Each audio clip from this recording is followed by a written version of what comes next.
Hello, Sarah of SEK Handmade here, and today I am so excited to share with you how to work back crossed stitches. Let's go. This is what we're working for, our backed cross double crochet stitches. Let's take a look at how you make this very textured fabric. All right, let's talk about what supplies you're going to need for this tutorial. You can pick any weight yarn. I have picked Wool Spun by Lion Brand. This is actually a discontinued yarn, but it's one of my favorites. It's a nice plush, bulky weight yarn. And then you'll just also need a matching hook. This can be whatever hook size you prefer to work with the weight of yarn that you're using. Remember, we're just practicing here, so this combination doesn't have to be perfect.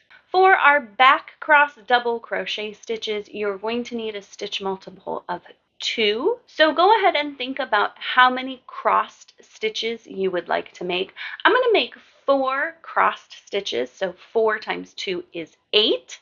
And then I want to put a double crochet at each end of my crossed stitches. This is a personal preference that I think really helps to hold the structure of the fabric nicely. So 8 plus 2 is 10. And then I'm going to need 2 turning chains to make sure that I have some turning chains. So 10 plus 2 would be 12, so I'm going to work a total of 12 chains. You can use this math method to make your swatch as big or as small as you would like, with as many cross stitches as you would like. Feel free to pause the video here and figure out your own math using that method. I'm going to start with a slip knot, and then I'm going to go ahead and work my 12 chains.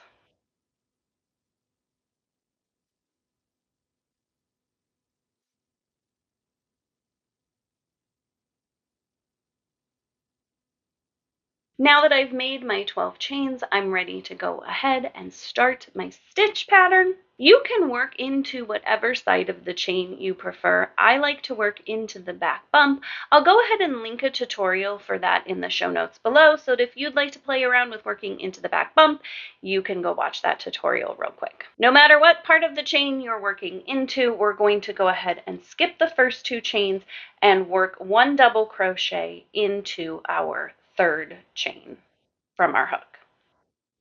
Now we're ready to start our back crossed stitches. So what we're going to do is we're going to skip 1 chain and we're going to work a double crochet in the next chain.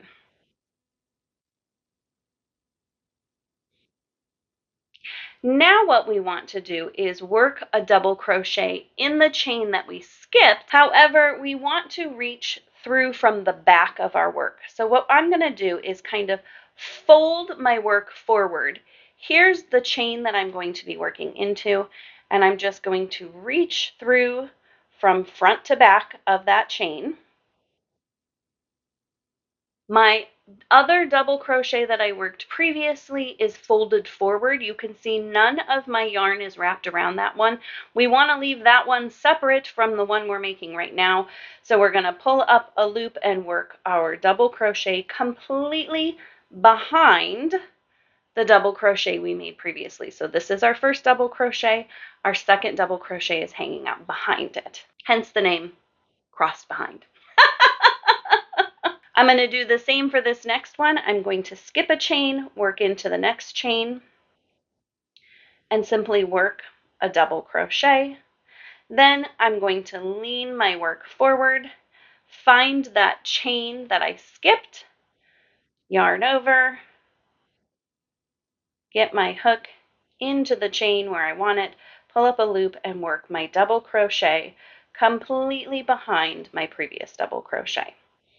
Again, I'm going to skip one, work into the next chain, work my double crochet, fold the fabric kind of over and around, find my chain to work into,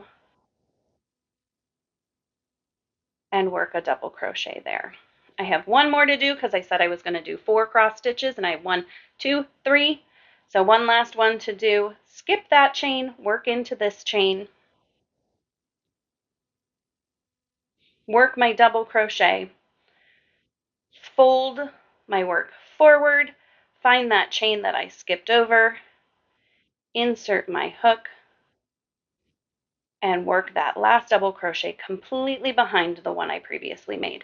Now I have one chain left, and that's because I said I want to anchor my work with a double crochet at the end. With these kind of crossed stitches, I really think it gives the edge just a nice smooth look to have just a single stitch at each end. All right, we're ready to work our next row. So we're going to chain 2 because we're working with double crochets. We're going to turn our work. I'm going to work a double crochet into the first stitch. That's not part of any of our cross stitches. Remember, that's just our anchoring stitch. And now we're going to work into the tops of our stitches just like we normally would. Trust me, this row is so much easier than working into our chain. So I'm going to skip one stitch, work into the next one, and work a double crochet. Then I'm going to fold this forward, and I'm looking for that stitch I skipped. I'm going to make sure I've got my yarn over so I can work a double crochet, and I'm going to insert my hook just front to back through that previous stitch and work my double crochet. Let me show you that again. I'm going to skip the next stitch, work a double crochet in the next one. Then I'm going to lean my work forward and find that stitch that I skipped, yarn over, make sure I get it all the way around. It can be easy to lose that loop as you're reaching backwards to go into the skipped stitch. So just double check on that, and then I'm going to complete my double crochet. I'm going to work 2 more cross stitches and my double crochet at the end, and then we'll take a look at what we've done. I've worked my 4 back crossed double crochets. Now I'm going to work my last anchor double crochet here at the end. And I've completed 2 rows of my back crossed double crochet stitches. I do want to look at this fabric a little bit because when you're looking at rows of back crossed stitches that have been stitched immediately on top of each other, you're seeing the front of this row of stitches and the back of this row of stitches, which means that this one actually looks like it's been crossed in front, and this one looks like it's been crossed behind. If you want them all to look the same way, there are a couple things you can do. The first thing you could do is you could simply work a row of single crochet or any stitch in between so that you've always got the right side of your row facing the same direction. The other thing that you can do is there are front crossed stitches. I have a tutorial for those, and so I'll link that in the show notes below so that you can go ahead and check that out if you want to play with both of them. All right, and here is what 3 rows of back crossed double crochet stitches look like. I think this is a really fun textured stitch. It gives a lot of payout for just a little bit of crisscrossing.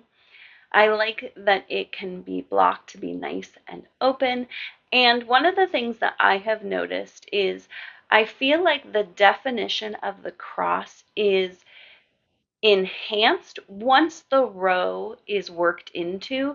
So I always finish off my work with another row of even simple single crochets just so that it helps accentuate those crosses. Now that you've followed this tutorial exactly, I want to give you permission to play around with this technique. You can do all sorts of fun things by adding other textured stitches on opposite rows. This can also be worked into a back loop or a third loop, which gives an interesting texture to the fabric. And you can make this same style of stitch with all sorts of different kinds of stitches. So play with this with a half double crochet or a treble crochet. It's a lot of fun. I hope you really enjoyed making these fantastic and textureful stitches. I would love it if you would like, subscribe, and turn on notifications so you don't miss out on any future videos. Leave me a comment below on what pattern you might be trying this new technique with. Thank you again for joining me today. Until I see you next time, happy crafting!